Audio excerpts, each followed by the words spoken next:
I'm interested more in seeing Trenton, based on my experiences, what can be bought here. I don't want to approach this as a cookie cutter approach, because no two cities are the same. The crime isn't the same, so you definitely can't fight it the same way.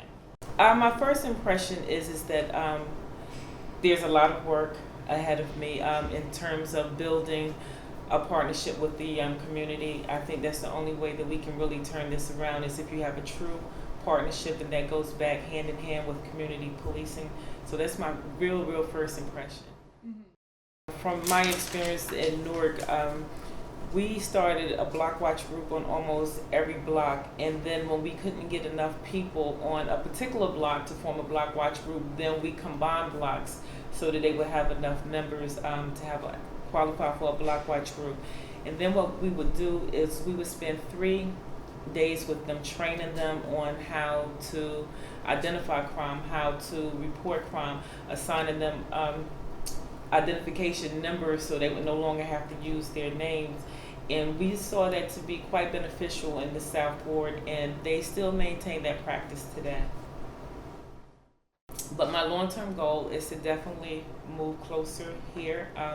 I don't want to be away at my home now and then something happened in the city and I can't get here quick enough, because I think how quickly we respond to crime is going to determine how much crime we actually abate. You have to be a quick response, accurate information, and ready to do the work. So I'm definitely looking forward to moving closer to Trenton. If I can't find something actually in Trenton, I will definitely be here. I also served 25 years in Newark. In the beginning of my career, I lived in Newark. The end of my career, I did not, but it did not deter from the number of hours that I put in at work or my commitment to the people that I work for. I tell the story, growing up, there were 2 career fields in my family.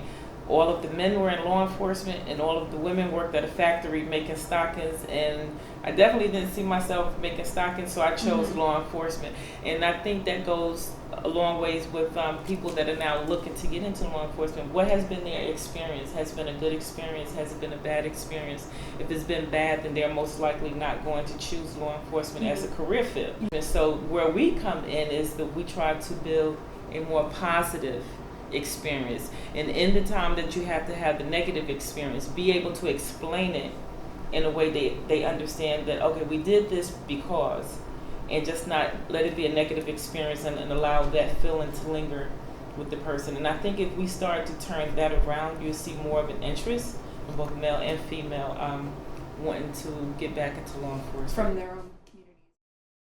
Just going back to Newark, what I've read is that you held every position in that department. It has definitely given me some wisdom as to meet people where they are, so to speak, and without understanding that what my expectations, my experiences, I can't transfer those to someone else. They may not have gotten there yet, so I'm going to meet them where they are so I can try and help elevate them.